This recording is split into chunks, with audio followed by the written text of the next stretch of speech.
আমরা চাই হাজব্যান্ড ওয়াইফের মধ্যে সিম্প্যাথি না ইমপ্যাথি থাকুক।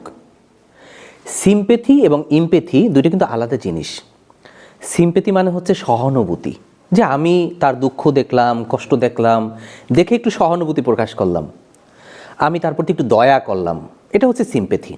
আর ইমপ্যাথি কিন্তু সহানুভূতি না, ইমপ্যাথি হচ্ছে সমানুভূতি, অনুভূতিকে সমানভাবে ফিল করা, তার আবেগ, আমার পার্টনারের আবেগকে ফিল করা, তার দুঃখকে ফিল করা, কষ্টকে ফিল করা, সাথে সাথে আনন্দকেও ফিল করা।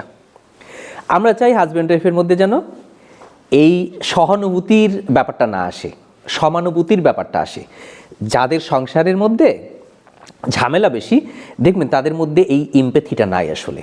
আমরা চাই ইমপ্যাথিটা আপনাদের মধ্যে আসুক, সুন্দর একটা আপনাদের সংসার হোক, দাম্পত্য জীবন হোক, যেখানে আপনারা একে অপরকে ফিল করবেন এবং একে অপরের প্রতি সহানুভূতিশীল না সমানুভূতিশীল হবেন।